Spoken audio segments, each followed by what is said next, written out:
Hello guys, welcome back to Piano from the Beginning series of tutorials. Today is our lesson 2. We are talking about the major scale and how to obtain our very first chords from it. Welcome. From our lesson 1, we named all the natural keys, which are the white keys on the piano or on the keyboard. And so we know to the left of two black keys, this is our C. If not, please you can refer to our first lesson such that you can develop with us in a systematic way. And if you are not subscribed to this channel, please do so, because our lessons will be moving in a systematic way, building you up from learner to pro. So welcome. As I said, this is our C, and in the next set of two black keys we have another C. And so if I play from C to C, all the notes in succession, it gives me or us what we call the scale.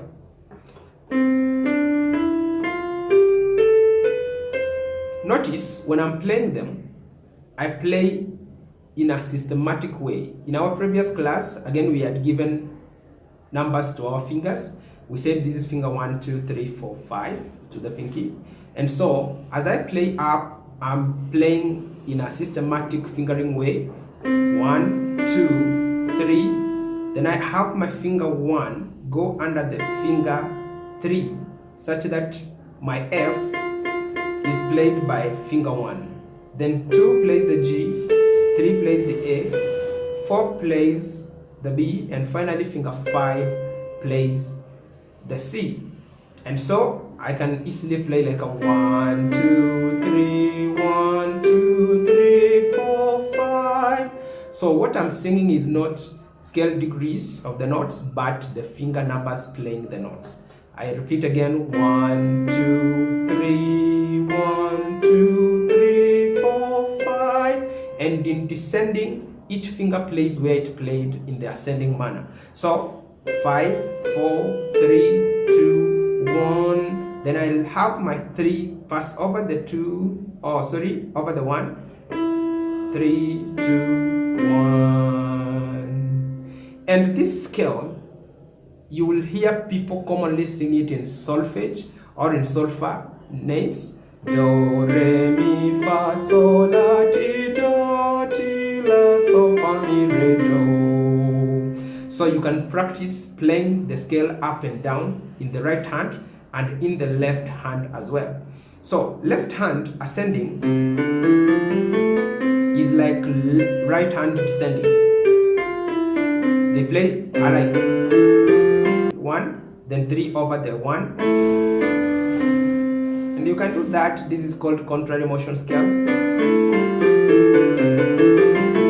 So that is learned after you have well mastered each hand separate. So the left hand ascending: 5, 4, 3, 2, 1, 3 over the 1, 2, 1. Then I'll have the 1, 2, 3. I tuck finger 1 under the 3. 1, 2, 3, 4, 5. Okay, that's our major scale, and please take time to learn it and master it, because it will help your musical ear to grow or develop. Musical ear is that ability to differentiate notes and maybe know which chord fits where when you are playing any piece of music. Now, how do we build chords or triads out of this scale?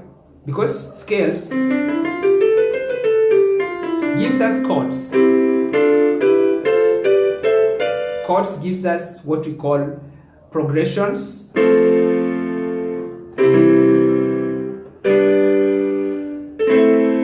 So progressions gives us music. A chord is simply when you play 2 or more notes simultaneously or together with that special characteristic of harmony. When we say harmony, it means they sound nice together.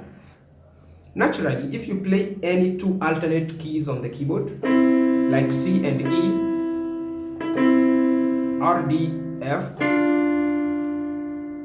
E, G, F, A, or even B, A, C, they are harmonic. Now, but there is a commonly used chord of 3 notes that is called a triad. This is a very basic chord any beginner should know. A chord of 3 notes we call a triad. So how do we build a triad?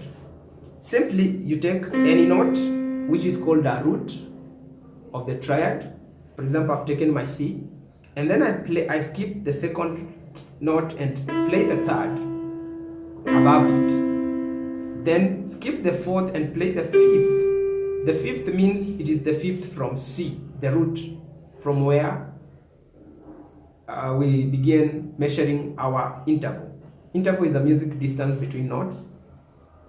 And so if I play the root, it's third and a fifth, it gives us a triad. And we say that triad is the chord of 3 notes. So if I play them together, that is called a triad. And each triad has got a name. And its name is based on the root, which is the lowest note in the chord. So, in this example, this is a C major chord, because the lowest note in this triad is a C. And since it is the beginning note in our scale that we played the C major scale, then this can be called Do chord, because the first note in the scale is Do. Okay? If I move my fingers in this way they are, without disturbing the interval, the distance between the fingers, from chord 1, from the first C chord, that is, I can easily move to the next without necessarily looking at what these other fingers are playing. Maybe a point to note is that I'm playing my triads with finger 1, finger 3, and finger 5. Many beginners will want to play with finger 1, 2, and 3. And some piano teachers, of course, that is how they guide their learners to play. But I recommend that you start playing by finger 1, 3, and 5, because it helps you to develop proper hand position on the keys, and as well develop the weaker fingers, which should play right from the beginning. Okay, so this is how you should hold your first triad, and then with that shape you can easily play up the scale.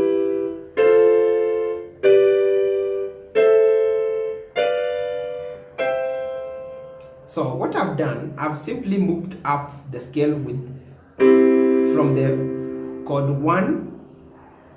We are calling this chord 1 because its root is the first in this C major scale. So this can be called C major chord, or Do chord, or can be called chord 1 when we are speaking of the C major scale. And so from chord 1, if I move my finger 1 up to the second degree of the scale, which is a Re or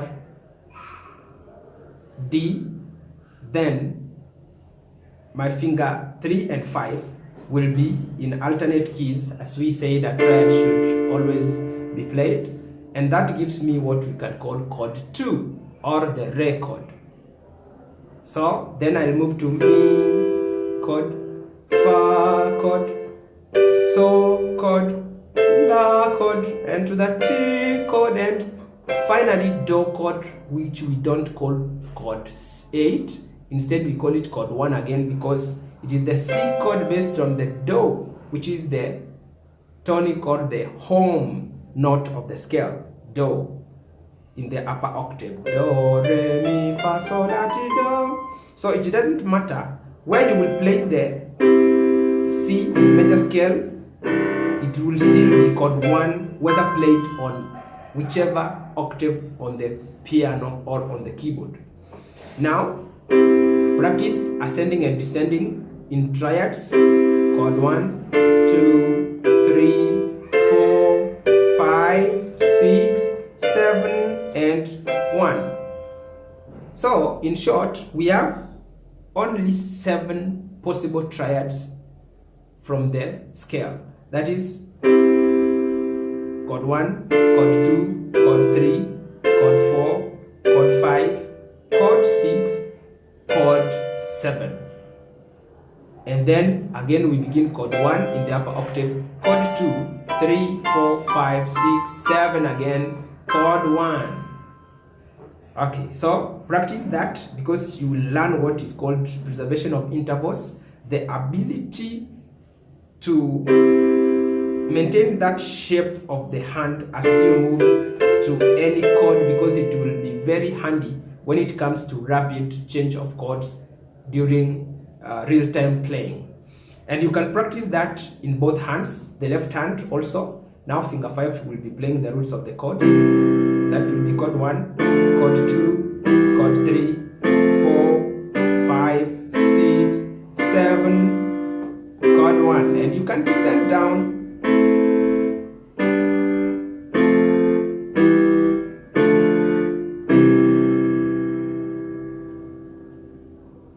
Okay, now I think that's enough for this lesson. Join me in lesson 3 to group or classify these 7 triads into what we call major, minor, diminished, etc., and know how they relate. See you in the next lesson.